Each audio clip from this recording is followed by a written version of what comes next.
प्यारे बच्चों, आज हम पढ़ेंगे क्लास 8 की वर्कशीट 26 और ये 18 जनवरी 2021 की वर्कशीट है। विषय है आज का सामाजिक विज्ञान और इसमें हम आपकी जो बुक है सामाजिक और राजनीतिक जीवन, इसका करेंगे चैप्टर 8 हास्यकरण से निपटना और इसका पार्ट 1 करेंगे। आज हम हास्यकरण से निपटने का पार्ट 1 करेंगे।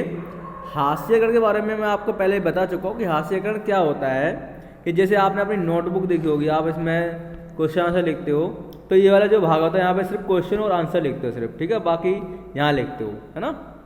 तो ये जो क्या है, ये हास्य कहलाता है। ऐसे ही समाज का कुछ वर्ग है जो हास्यकरण की तरफ हो गया, यानी कि वो समाज से धकेल दिया गया, एक तरफ कर दिया गया, अलगाव कर दिया गया उसका, है ना। तो जैसे कि दलित समुदाय थे, SC ST के जो समुदाय हैं, है ना, और जैसे आदिवासी हैं, दलित हैं, मुसलमान हैं, औरतें हैं, कई सारे ऐसे अन्य हास्यी समुदाय के लोग हैं जिनको समाज से अलग कर दिया गया या अलगाव महसूस करते हैं वो अपने आप को।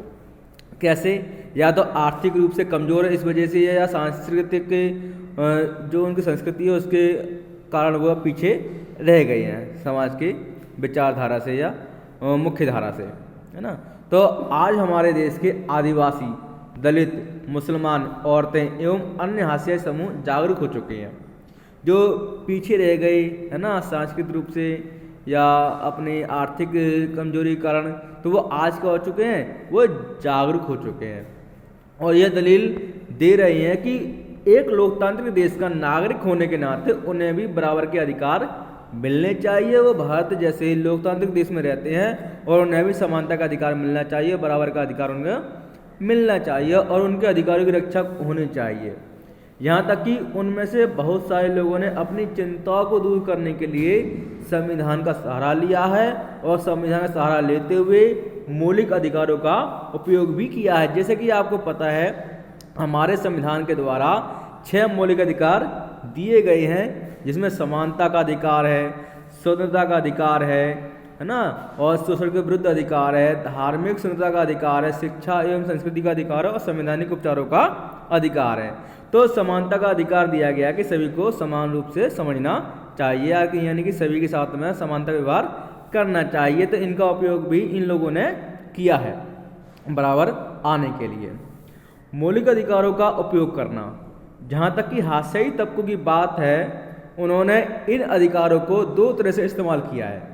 पहला, अपने मौलिक अधिकारों पर जोर देते हुए उन्होंने सरकार को अपने साथ हुए अन्याय पर ध्यान देने के लिए मजबूर किया है ना। इन्होंने क्या किया है कि मौलिक अधिकारों पर जोर दिया, समानता, मुख्य रूप से समानता का अधिकार जो है उस पर जोर दिया है और सरकार को बताया है कि हमारे साथ जो अन्याय हो रहा है उसको देखें, उस पर विचार दें कि ये हमारे साथ अन्याय ना हो, हमें न्याय मिले।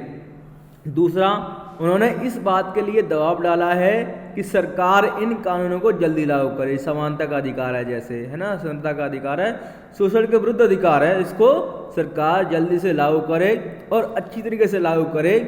कई बार हास्यी तबकों के संकट की वजह से ही सरकार को मौलिक अधिकारों की भावना के अनुरूप में कानून बनाने पड़े हैं। मौलिक अधिकारों के अलावा भी सरकार ने ऐसे कानून बनाए हैं जिनसे ये हास्यी समुदाय के जो लोग हैं उनको संकट से निकाला जा सके, उनको न्याय दिया जा सके। ऐसे कानूनों का निर्माण किया गया है।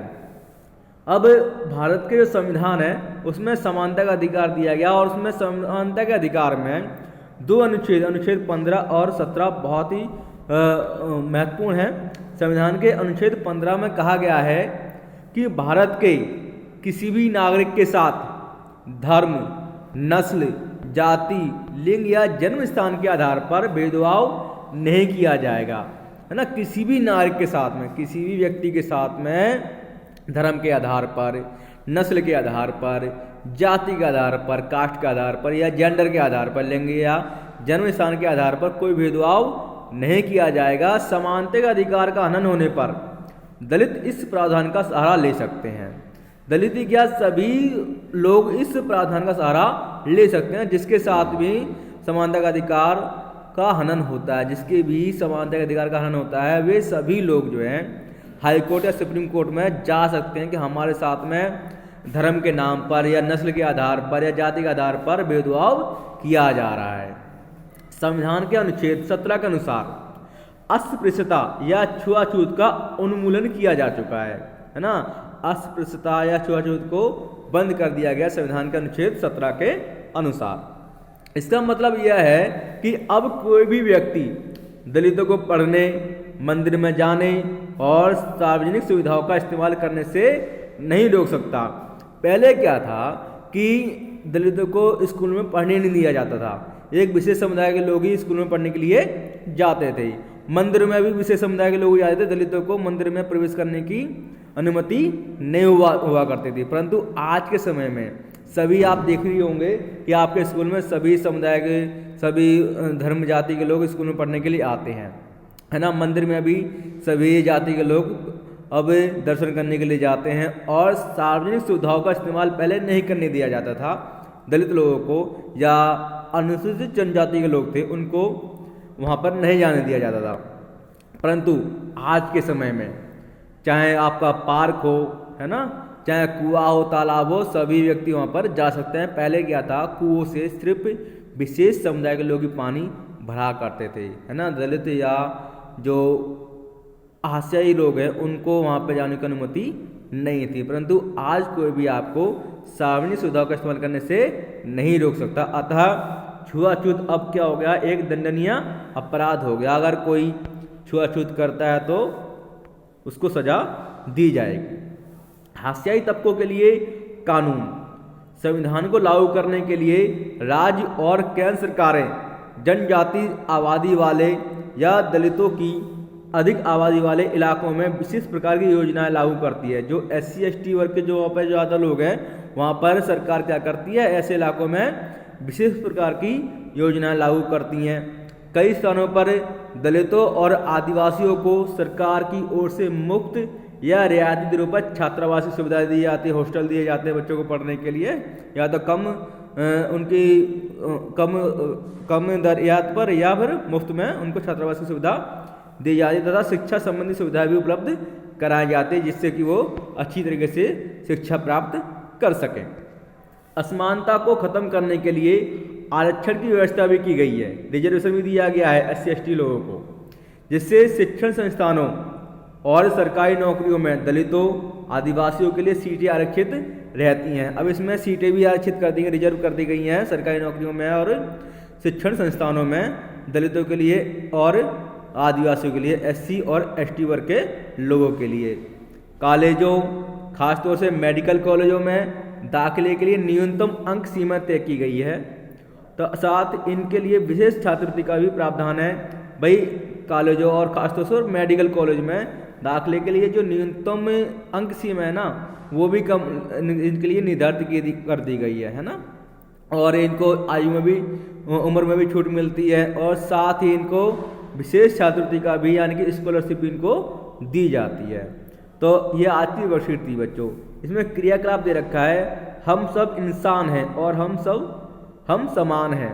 इस वाक्य पर 10 लाइन लिखिए या कोई एक चित्र आपको बनाना है। हम सब समान हैं और हम सब इंसान हैं और हम समान हैं। इस वाक्य पर 10 लाइन लिखनी है आपको या फिर आपको चित्र बनाना है। तो ये क्रियाकलाप आपको करना है कि हम सब समान हैं, हमें समानता का अधिकार मिलना चाहिए, है ना, और किसी के साथ कोई भेदभाव नहीं किया जाना चाहिए। ऐसे आप 10 लाइन लिख सकते हो या फिर कोई आप ऐसा कोई चित्र बना सकते हो जिससे लगे कि हम सब समान हैं और हम सब इंसान हैं। तो वर्कशीट के 4 क्वेश्चन दे रखे हैं, इनके आंसर आप कर लीजिए। पहला क्वेश्चन है संविधान में लिखित अनुच्छेद 15 और 17 के बारे में लिखिए। तो आप यहाँ से इसका आंसर लिख सकते हो, अनुच्छेद 15 है ना और 17, ये आंसर हो जाएगा आपका, पहले क्वेश्चन का आंसर हो जाएगा। ठीक है। अब दूसरा क्वेश्चन है, हाशियाई समूह के लोग अपने अधिकारों की रक्षा कैसे कर सकते हैं? तो आपको इसका आंसर लिखना है। तो हाशियाई समूह के लोग अपने अधिकारों की रक्षा के लिए कानूनों का सहारा ले सकते हैं तथा न्यायालय भी जा सकते हैं, कोर्ट भी जा सकते हैं। ठीक है। तीसरा प्रश्न है, हाशियाई लोगों को सरकार कौन कौन सी सुविधाएं देती है? तो हाशियाई लोगों को सरकार छात्रावास की सुविधा देती है, मुफ्त शिक्षा देती है और आरक्षण लागू कर दिया गया इनके लिए और स्कॉलरशिप भी इनको दी जाती है। ठीक है। चौथा प्रश्न है, आपके अनुसार गरीबी को समाप्त करने के क्या उपाय हैं? तो गरीबी को समाप्त करने के कई सारे उपाय हैं, मैं कुछ बता रहा हूँ आपको, आप और भी इसमें लिख सकते हो। जैसे शिक्षा का प्रसार, यानी कि शिक्षा दी जाए सभी को, है ना, जिससे क्या होगा, ज्ञान बढ़ेगा लोगों को और इससे रोजगार प्राप्त होगा इनको, है ना, जिससे क्या होगा, गरीबी दूर होगी। छोटा परिवार हो तो उनका पालन पोषण सही तरीके से हो जाता है। अगर परिवार में का आकार ज़्यादा बड़ा है तो खर्चा भी वहाँ पे ज़्यादा होता है, जिससे क्या होता है, परिवार का भरण पोषण सही से नहीं हो पाता, सही एजुकेशन बच्चों को नहीं मिल पाती है ना। तो छोटा परिवार होगा तो गरीबी को समाप्त करने में सहायता मिलेगी। रोजगार के अवसर, सरकार के द्वारा सभी को रोजगार देना चाहिए जिससे कि उनकी गरीबी दूर की जा सके।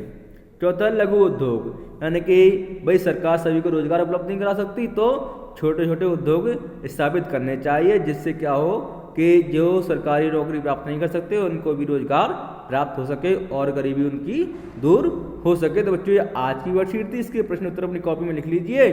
वीडियो देखने के लिए आपका धन्यवाद।